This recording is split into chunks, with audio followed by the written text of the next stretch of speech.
حکومت جس کے حوالے سے یہ پیش گوئی کی جا رہی ہے کہ وہ یہ گرمیاں نہیں نکال پائے گی، اور جنہوں نے یہ کلیم کیا بھی ہے وہ آج ہمارے ساتھ پروگرام میں شریک ہیں. حماد اظہر صاحب سینئر رہنما پاکستان تحریک انصاف کے اور پاکستان تحریک انصاف پنجاب کے آپ صدر بھی ہیں. حماد اظہر صاحب السلام علیکم، بہت شکریہ ہمیں جوائن کرنے کے لیے. بہت شکریہ علینا آپ کا. حماد صاحب سب سے پہلے تو میں چاہوں گی کہ آپ سے سننا آپ کا پرسنل اکاؤنٹ جو پری اور پوسٹ مئی 9 جو انسیڈنٹس ہیں اس حوالے سے. آپ سب سے پہلے تو یہ بتائیے گا کہ 9 مئی کو آپ تھے کہاں اور آپ نے کون سی احتجاجی ریلی میں شرکت کی تھی اس دن؟ جی میں اس دن 9 مئی میں لاہور میں نہیں تھا، کسی بھی احتجاجی ریلی میں نے شرکت نہیں کی تھی، کیونکہ میں اس دن ککھڑ منڈی گجرانوالہ سے آگے ایک ٹاؤن ہے، تحصیل ہے، وہاں پہ ہماری پارٹی کی میٹنگ تھی. میں وہاں جا رہا تھا جب خان صاحب کی گرفتاری کی اطلاع آئی، اور وہاں میں گیا، میں نے وہاں پہ وہ میٹنگ بھی اٹینڈ کی، اور پھر جب میں میٹنگ اٹینڈ کر کے واپس نکلا 4-5 بج چکے تھے، تو پوری جو جی ٹی روڈ تھی وہ بلاکڈ تھی. ہم پھر وہ کچے کے راستوں سے ہوتے ہوئے، مختلف راستوں سے ہوتے ہوئے ہم بہت رات کو لیٹ لاہور میں پہنچے. تو میں کسی بھی مقام پر ایکچولی موجود نہیں تھا، لیکن میرے پہ بہرحال پنجاب کے 12 اضلاع میں 52 ایف آئی آرز جو ہیں وہ جعلی ایف آئی آرز وہ آج میرے پہ کاٹی گئی ہیں، اور وہ سب کے سب جعلی ہیں. سو کل آپ کہہ رہے ہیں کہ 52 ایف آئی آرز آپ کے خلاف جو ہیں وہ جاری کیے گئے ہیں؟ جی مطلب ایک ہی وقت پہ میں اٹک میں بھی تھا، میں ملتان میں بھی تھا، میں لاہور میں بھی تھا، کہیں پہ میں نے پستول پکڑی ہوئی تھی، کہیں پہ میں نے کچھ اور پکڑا ہوا تھا. شکر ہے توپ نہیں ڈال دی ابھی تک میرے اوپر. تو وہ it's all pretty hilarious actually, جس طرح ہمارے کرمنل جسٹس سسٹم کو ویپنائز کیا گیا. تو وہ سارے کے سارے بالکل جعلی کیسز ہیں. ظاہر ہے کہ میں تو کسی بھی مقام پہ نہیں تھا، اور ہم تو بلکہ پھنسے ہوئے تھے ٹریفک کے اندر، کچے کے علاقوں میں لاہور پہنچنے کی کوشش کرتے رہے، رات کو لیٹ پہنچے. تو یہ ساری صورتحال تھی، اور یہی میرا خیال ہے اور بھی بہت سارے قائدین، ہمارے شاہ محمود قریشی صاحب کے ساتھ بھی یہی سلسلہ ہے. وہ کراچی میں تھے اور پنجاب بھر میں ان کے اوپر ایف آئی آرز کاٹی گئی ہیں. پریٹی مچ آپ کے سارے لیڈران کا یہی کہنا ہے کہ وہ دیگر شہروں میں سائملٹینیسلی موجود تھے. بٹ حماد صاحب یہ بتائیے گا کہ آپ کی کتنے کیسز میں اب تک بہرحال ضمانت ہو چکی ہے؟ میرے جو کیسز ہیں جی وہ تقریباً میرے پہ 52 کیسز ہیں، اور مجھے پروٹیکٹیو بیل ملی تھی پشاور سے ان سارے کیسز کے اندر کہ میں جا کے پیش ہوں. لیکن اب میں دوبارہ بیل کے لیے اپلائی کروں گا، اور میں جا کے کورٹس کے اندر پیش ہوں گا، کیونکہ میں سمجھتا ہوں کہ یہ میرے خلاف جعلی مقدمات ہیں، اور کوئی کسی قسم کا نہ ثبوت ہے، نہ کوئی کسی قسم کا میرا وہاں پہ وجود ہے. یہ جعلی کیسز ہیں سارے، اور اگر اس ملک میں کوئی قانون اور آئین بچ گیا ہے تو مجھے انصاف ملنا چاہیے. مجھے پہلے بھی ان کیسز کی وجہ سے بہت زیادہ مجھے اور میرے ورکرز کو، میرے دوسرے کولیگز کو ہراساں کیا گیا جان بوجھ کے. جس نے پریس کانفرنس کی ظاہر ہے اس کو انہوں نے چھوڑ دیا. تو I will again apply for the بیل.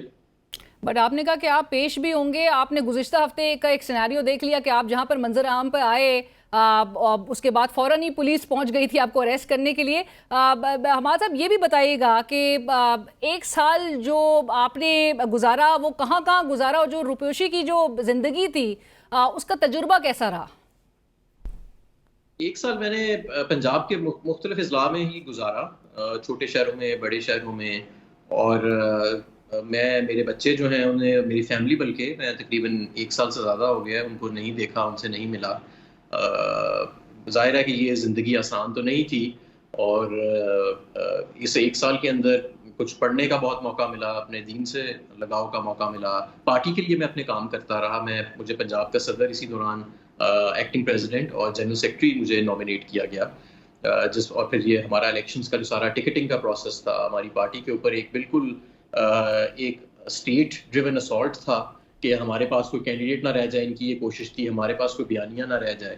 لیکن بہرحال آپ نے دیکھا کہ ہر حلقے میں ہم نے ایک نہیں 3 کینڈیڈیٹس کھڑے کیے، 2 بیک اپ کینڈیڈیٹ بھی کھڑے کیے، اور پورے پنجاب کو ہم نے سویپ کیا. اگر آپ فارم 45 کے مطابق دیکھیں تو ہماری تو 210 سے زیادہ سیٹیں جو ہیں وہ صرف پنجاب کے ہمارے ایم پی ایز ہیں، اور 110 سے زیادہ ہمارے پنجاب کے صرف ایم این ایز ہیں.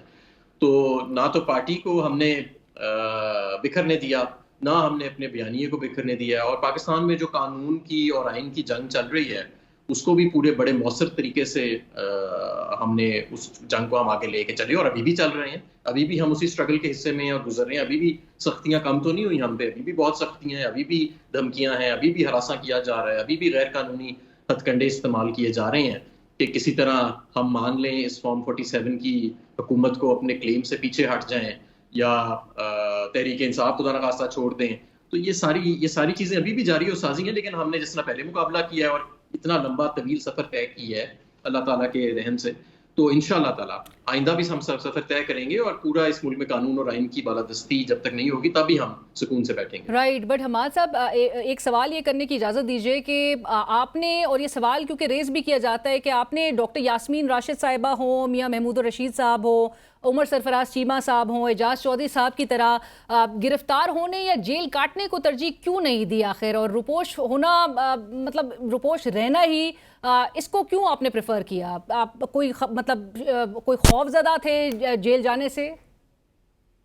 نہیں دیکھیں، مجھے تو خان صاحب کی ایکسپلیسٹ انسٹرکشنز تھیں کہ جب یہ ہمارے سارے قائدین اریسٹ ہو گئے تھے، پہلے ہفتے میں ہی اریسٹ ہو گئے تھے 9 مئی کے بعد، تو مجھے ان کی ایکسپلیسٹ انسٹرکشن تھی، اور یہ انہوں نے مجھے خود کہی، بار بار کہی کہ تم نے کسی صورت میں گرفتار نہیں ہونا، کیونکہ یہ گرفتار کر کے تم پر تشدد کریں گے اور تمہیں بھی پارٹی چھوڑنے کی طرف لے کے جائیں گے. میں آپ کو یہ بھی بتاؤں کہ جو زندگی میں نے گزاری وہ جیل سے بہتر نہیں تو جیل سے بدتر بھی نہیں ہے. مثلا اپنے بچوں کو میں 1 سال سے زیادہ نہیں مل سکا، میرے گھر کے اوپر میری غیر موجودگی میں توڑ پھوڑ ہوئی، میرے سارے گھر کو اندر سے توڑ دیا گیا، کوئی 11 کے قریب ریڈز ہوئے، میرے بزرگ والدین جو وہاں اکیلے اب رہتے ہیں ان کو کتنی مرتبہ ہراساں کیا گیا، میرے بزرگ والد جن کی 82 سال عمر ہے ان کو 2 مرتبہ گرفتار کیا گیا.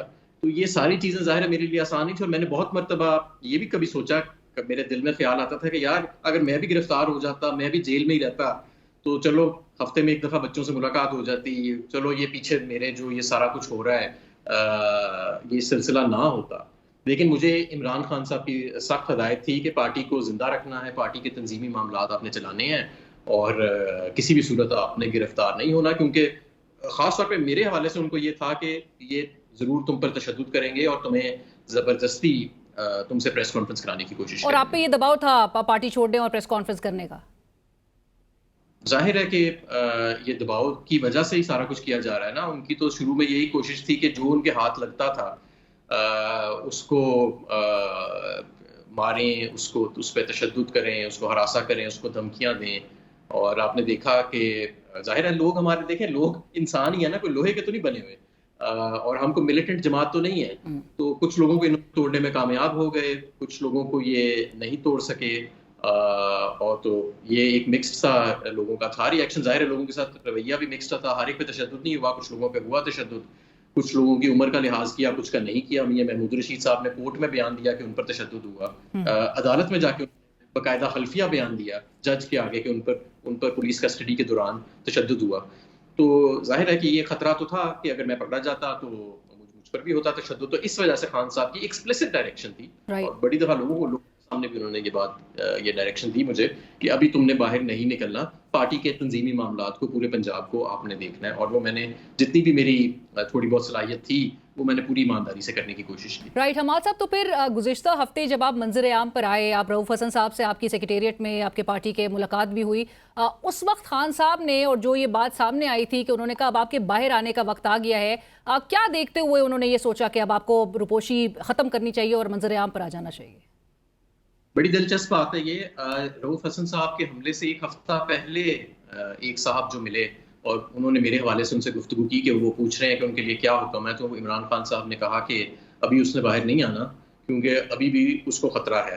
لیکن جب رؤوف حسن صاحب کا واقعہ پیش آیا، ظاہر ہے کہ وہ دل دہلا دینے والا واقعہ تھا، تو پھر مجھے خان صاحب کا پیغام آیا کہ اب اس کو کہو کہ اب باہر نکل کر سامنے آنے کا وقت ہے اور لیڈ کرنے کا وقت ہے.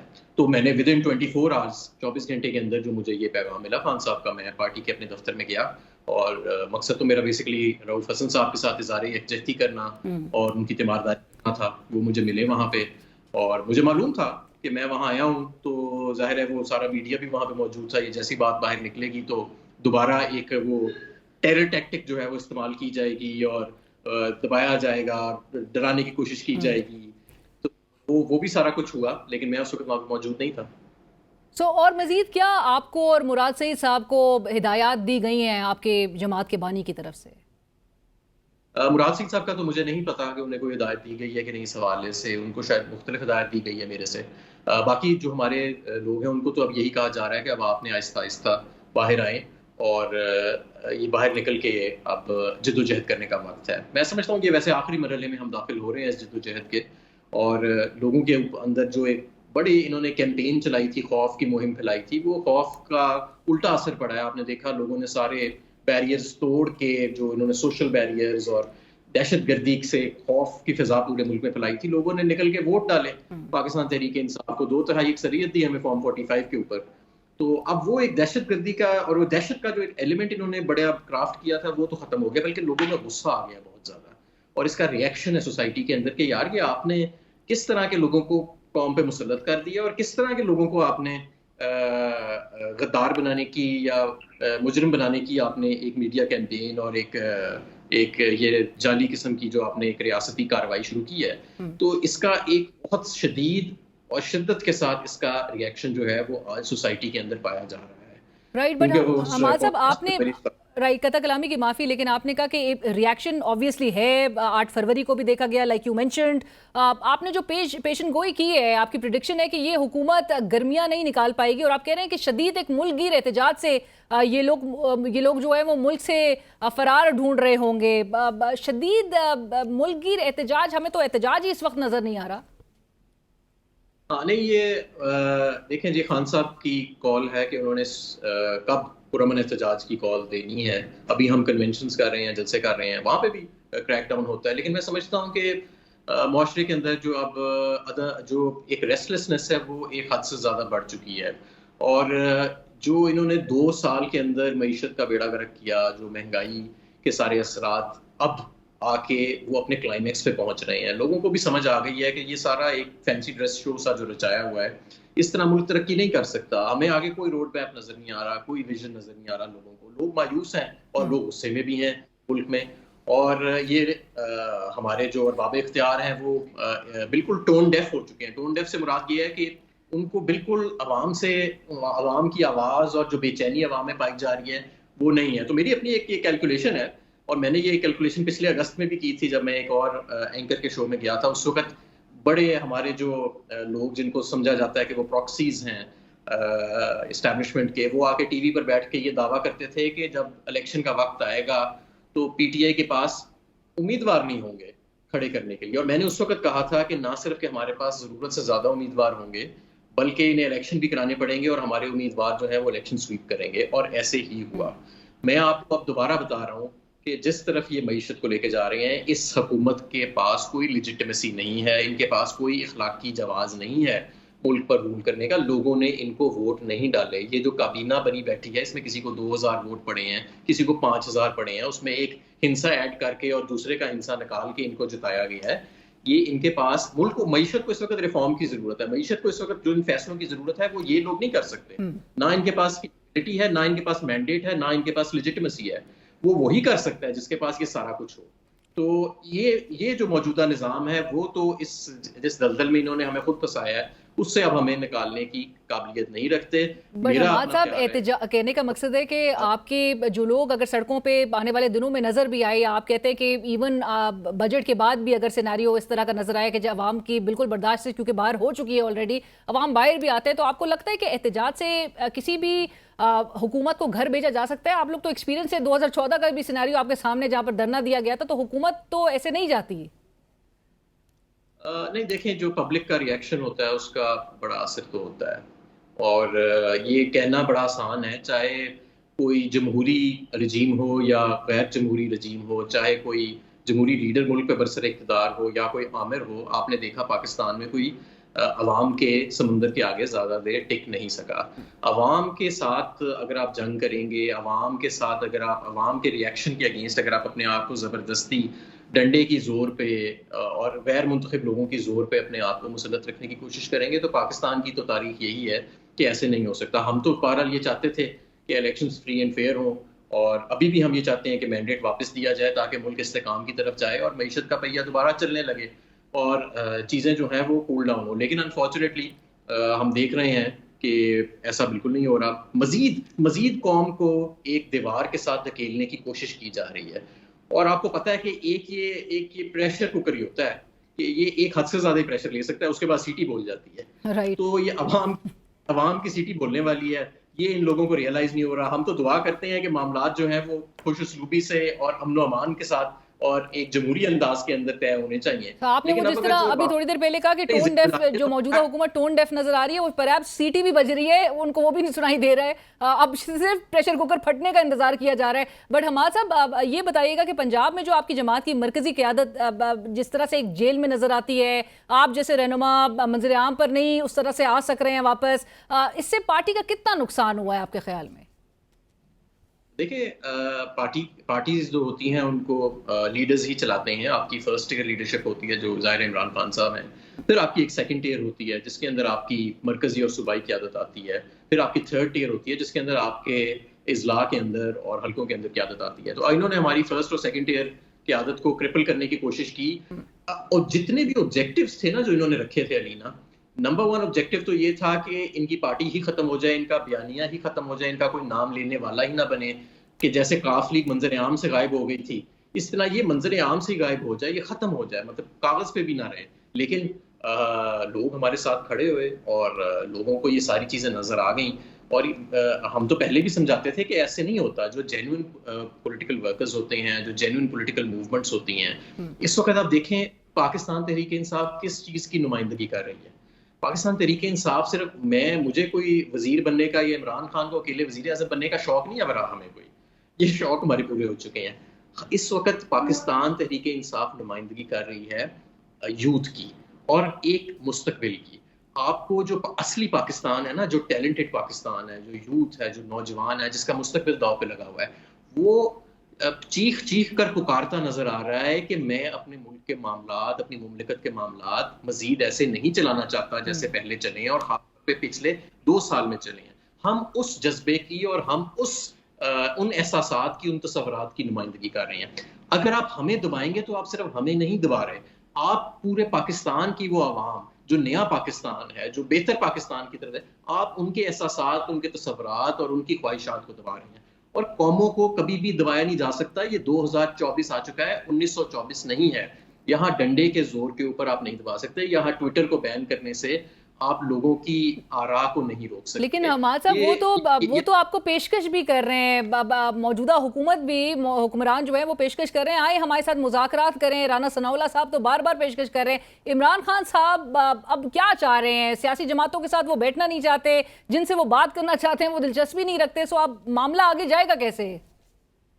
دیکھیں علینا، بات یہ ہے کہ رانا ثناء اللہ صاحب نے، آپ نے دیکھا کہ 25 میں 2 سال پہلے سے لے کے پچھلے 2 سال تک ان کا کیا کردار رہا، کس طرح یہ ہر ہفتے ٹی وی پر آتے تھے، عوام کو ڈراتے تھے، دھمکاتے تھے. عوام نے ان کو اس کا یہ صلہ دیا کہ رانا ثناء اللہ صاحب اپنے حلقے سے یہ الیکشن ہار گئے، اور ان کے ساتھی ان کا لیڈر نواز شریف اپنے حلقے سے الیکشن ہار گئے. مریم نواز جو وزیر اعلیٰ ہیں وہ اپنے حلقے سے فارم 45 کے مطابق الیکشن ہار گئے. اب یہ لوگ ہمیں کہتے ہیں کہ جی ہمارے ساتھ آ کے بیٹھیں، جبکہ یہ لوگ بینیفیشریز ہیں. ہم پہلی بات ہی یہ کریں گے کہ بھائی ہمارا سٹولن مینڈیٹ واپس کرو، یعنی جو ہماری چوری کی سیٹیں ہیں وہ واپس کرو. جب ہم ان سے یہ بات کریں گے تو وہ جو لوگ ہمارے سامنے بیٹھے ہیں ان کی وزارتیں بھی چلی جائیں گی، ان کی اپنی نشستیں بھی چلی جائیں گی. اگر حقیقی طور پہ جن لوگوں کو ووٹ دیا ہے عوام نے، اگر وہ لوگ سامنے آ جاتے ہیں تو ظاہر ہے یہ سارے تو ختم ہو جائیں گے. تو ان سے پھر بات تو ادھر ہی ختم ہو جانی ہے نا، مطلب پہلے 30 سیکنڈ کے بعد بات ختم ہو جانی ہے. جنہوں نے ان کو منتخب کیا، کیونکہ عوام نے تو انہیں منتخب نہیں کیا، جن کے یہ نمائندے بن کے سامنے آئے ہیں، جن کے لیے یہ کام کر رہے ہیں، بات چیت تو انہی سے ہو سکتی ہے نا، کیونکہ انہی وہی پیچھے سے ساری سٹرنگز پل کر. اور یہ بات چیت ہو بھی رہی ہے، جس طرح سے خیبر پختونخوا کے وزیر اعلیٰ کہہ رہے ہیں کہ بات چیت ہو رہی ہے. مجھے نہیں پتا کہ وہ بات چیت جو کر رہے ہیں اس کے حوالے سے مجھے تو علم نہیں ہے. میرے تو علم میں یہی ہے کہ وہ اپنے صوبے کے مسائل کے حوالے سے ہی بات چیت کر رہے ہیں. اگر کوئی اور بات چیت کر رہے ہیں تو اس کا مجھے علم نہیں ہے. باقی ساری بات چیت کرنے کا تو جواز اور اختیار جو ہے وہ عمران خان صاحب خود ہی رکھتے ہیں. اور آپ نے دیکھا کہ خان صاحب نے بھی کتنا فراخ دلی سے بات چیت کی، ان قوتوں کو پیشکش کی. حالانکہ آپ نے دیکھا کہ جو خان صاحب کے گھر کے ساتھ ہوا، جو ان کی شادی کے اوپر جو کیس چلایا گیا، جو ان کی کریکٹر اسیسینیشن کی گئی، جو ان کی لیڈرشپ کے ساتھ کیا گیا، اس کے بعد اگر کوئی شخص یہ بات کر رہا ہے تو ظاہر ہے کہ وہ ملک اور قوم کے بہتر مفاد میں ہی کر رہا ہے. رائٹ. بٹ حماد صاحب آج ویسے جو سیناریو دیکھنے میں آیا, جو پریس کانفرنس آپ نے کی بھی نظر سے گزری ہوگی, علی امین گنڈاپور صاحب, وزیر اعلیٰ خیبر پختونخوا, وزیر داخلہ محسن نقوی صاحب, اور یہ وہی محسن نقوی صاحب ہیں جن کے حوالے سے آپ کی جماعت کہتی تھی کہ یہ ماسٹر مائنڈ ہے 9 مئی کے, اور عمران خان صاحب خود بھی کہتے تھے کہ انہوں نے تحریک انصاف پر ظلم کر کے بڑی زبردست پرفارمنس دی ہے. سو پاکستان تحریک انصاف الائنڈ ہے. جب آج گنڈاپور صاحب ان کے ساتھ ان کے ہمراہ پریس کانفرنس کر رہے تھے, جب وہ یہ کہتے ہیں کہ SIFC بھی جو ہے اس کے تھرو بھی اگر کوئی انویسٹمنٹ خیبر پختونخوا میں آئے گی تو وہ بھی قابل قبول ہے, اور مل کر جو ہے وہ آگے بڑھا جائے گا. دیکھیں, اس کا جواب تو علی امین گنڈاپور صاحب ہی دے سکتے ہیں. لیکن پارٹی آپ کا بطور ایک پریزیڈنٹ, آپ ایک بڑے صوبے کے اپنی جماعت کو ریپرزینٹ کر رہے ہیں, سو آپ کا رد عمل کیا ہے اس پہ؟ میں یہ سمجھتا ہوں کہ یہ ہم ڈسکس کریں گے, ہم پولیٹیکل کمیٹی نہیں, لیکن اوائڈ کرنا چاہیے تھا گنڈاپور صاحب کو, یا خوشائن تھا یہ بات؟ میرے خیال میں یہ ہفتہ ایسا تھا کہ اس میں بہت زیادہ چیزیں ایسی ہوئی. ہمارے دفتر کو گرانے کی کوشش کی گئی, رؤوف حسن صاحب پر حملہ کیا گیا, شاہ محمود قریشی صاحب کو مزید جعلی پرچوں میں فائل کے اوپر گرفتار کرنے کی کوشش کی گئی. تو اس کے اندر بہت سارے ایسے واقعات ہوئے جو جس نے بہت زیادہ تلخی اور عدم استحکام پیدا کیا پاکستان کی سیاست میں. بہرحال مجھے نہیں پتا. دیکھیں, محسن نقوی صاحب کا ایشو یہ ہے, علی امین صاحب اگر ان سے ملے ہیں, کہ محسن نقوی صاحب صرف وزیر داخلہ نہیں ہے, وہ ڈی فیکٹو اس ملک کے وزیر اعظم بھی ہیں, وہ وزیر اعلیٰ بھی ہیں, وہ ایک بائنڈنگ فورس بھی ہیں بظاہر بھی ہیں. اور اگر میں تو یہ کہنا چاہوں گا کہ شاید de facto election commission of Pakistan کے بھی وہی شاید چیئرمین ہیں. تو ظاہر ہے کہ اس وقت جس کے ساتھ اختیار ہوتا ہے صوبے کے معاملات, شاید علی امین صاحب نے یہ سوچا ہو کبھی صوبے جس کے پاس اختیار ہے اسی سے میں بات کروں, باقی جو لوگ جن کو بٹھایا ہوا ہے وہ تو بیچارے اپنے اپنے چکروں میں لگے ہیں. تو مجھے نہیں پتا. بہرحال یہ جب بات کلیئر ہوگی ہماری پولیٹیکل کمیٹی میں تو پھر میں واضح کو اس کے اوپر موقع. رائٹ. یہ آخر میں بتا دیجیے گا حماد صاحب, جو آپ نے شاہ محمود قریشی صاحب کا ذکر کیا, قریشی صاحب کے مزید 8 مقدمات ان کے خلاف جو ہے وہ سامنے آ گئے ہیں 9 مئی سے متعلق. سو آپ کو لگتا ہے کہ یہ ایک اشارہ ہو گیا ہے کہ عمران خان صاحب کو سائفر کیس میں ممکنہ طور پر بہرحال ضمانت ملنے کے باوجود جیل سے باہر نہیں آنے دیا جائے گا؟ میں آپ کو ایک بات بتاؤں, میرا یہ اندازہ ہے, غلط بھی ہو سکتا ہے, لیکن میرا یہ اندازہ ہے, میری یہ رائے ہے. کل انہوں نے جو چھٹی اناؤنس کی ہے نا کورٹس کے اندر, مجھے لگتا ہے کہ یہ چھٹی بھی انہوں نے اس لیے اناؤنس کیا کہ کل سائفر کا کیس نہ سنا جائے, کیونکہ وہ کیس کولیپس کر گیا. جس طرح عدت کا کیس کولیپس کیا, جس طرح القادر ٹرسٹ کولیپس کر رہا ہے, کیسز کولیپس کرتے جا رہے ہیں, کیونکہ کیسز 9 مئی کے کیسز کولیپس کرتے جا رہے ہیں, کیونکہ کیسز کی بنیاد کوئی نہیں تھی. کیسز کی بنیاد تھی کہ بس اندر ڈال کے ہراساں کرو, پارٹی چھڑواؤ اور آگے کا کام کرو, پارٹی ختم کرو. وہ ہوا نہیں. تو ہاں, یہ بات آپ کی بالکل ٹھیک ہے علینا, میں آپ سے بالکل متفق ہوں. میں سمجھتا ہوں کہ یہ جو نئے کیسز کے اندر, بائی دا وے یہ انلیگل ہے. ونس لا یہ کہتا ہے, اینڈ اٹس ویری کلیئر, کہ once you are arrested in one case, you are deemed to have been arrested in all cases that you are being proclaimed or wanted in. تو یہ انہوں نے خیر غیر قانونی کیا, لیکن یہ جو انہوں نے حربہ استعمال کیا کہ شاہ محمود صاحب کو نئے کیسز کے اندر فائل کے اوپر گرفتار کرنے کی کوشش کی, یہ اسی چیز کی نشانی ہے کہ سائفر کیس کولیپس کر رہا ہے اور وہ شاہ صاحب کو مزید نہیں چھوڑنا چاہتے اور مزید اندر رکھنے کے لیے کوئی بہانے تلاش کیے جا رہے ہیں. یہی میں آپ کو بات کر رہا ہوں کہ اس طرح اگر ملک کا نظام نہیں چل سکتا. یہ پریشر کوکر کو آپ مزید سٹریس کے اندر لے کے جا رہے ہیں, اور بار بار ہم نے جتنی ابھی تک وارننگز دی تھیں ملک کی جمہوریت کے حوالے سے, ملک کی سیاست کے حوالے سے, وہ ٹھیک ثابت ہوئی ہیں. اور اب بھی ہم آپ کو یہی وارننگ دے رہے ہیں کہ اس سے عدم استحکام بڑھے گا اور آپ عوام کو ایک کارنر میں پش نہ کریں. رائٹ. تھینک یو سو مچ. بہت شکریہ حماد اظہر صاحب.